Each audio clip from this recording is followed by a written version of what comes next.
Admission life. যদি কোনো শিক্ষার্থীকে প্রশ্ন করা হয় যে তোমার জীবনের সবথেকে কঠিন সময় কোনটি? সে উত্তর দেবে আমার জীবনের সবথেকে কঠিন সময় আমার অ্যাডমিশনের সময়। কারণ এই সময় কি আমি এসে কি আমার হাল ছেড়ে দিয়েছি। আমার দ্বারা কি চান্স হচ্ছে না। এই যে মনোভাবটা তোমার মধ্যে আসে, এইটার কারণে মনে হয় যে আমার জীবনের সবথেকে কঠিন সময় কি আমার অ্যাডমিশন সময়। তো এইখানে এসে তোমাদের জাস্ট একটা উদাহরণ বলি, এইটা একটু দেখো যে ঢাকাতে যখন কোনো ট্রাফিক জ্যামের মধ্যে কোনো গাড়ি আটকা পড়ে, তো গাড়ির ড্রাইভার কি করে? তার মনের মধ্যে এতটুকু বিশ্বাস থাকে যে আমার সামনের রাস্তা কি খোলা আছে। আমি যাইতে পারবো কখনো না কখনো।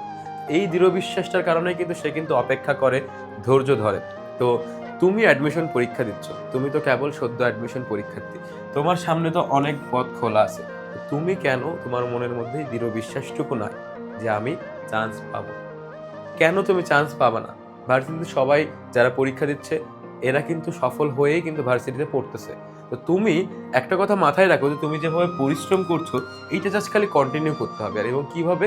অভ্যাসের দাস। মানুষ কি?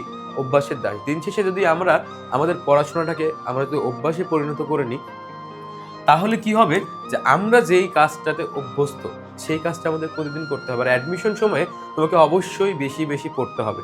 এই যে তুমি বেশি বেশি পরিশ্রম করছো, এইটার কি ফল আল্লাহ তাআলা তোমাকে দিবে না? আল্লাহ তাআলা তো নিজেই বলেছেন যে নিশ্চয়ই কষ্টের সাথে রয়েছে কি স্বস্তি। অর্থাৎ তোমরা এইখানে যারা পড়াশোনা করতেছো তোমাদের যখন মনে হবে যে আমার দ্বারা চান্স হবে না, অ্যাডমিশন লাইফটা আমার জন্য না, বা অ্যাডমিশন লাইফটা আমাকে কঠিন মনে হচ্ছে, তো তখন জাস্ট মাথায় রাখবা যে আল্লাহ তাআলা কি উত্তম প্রতিদান দানকারী। তুমি পড়াশোনা করো, তুমি সফল হবে ইনশাআল্লাহ অ্যাডমিশনে।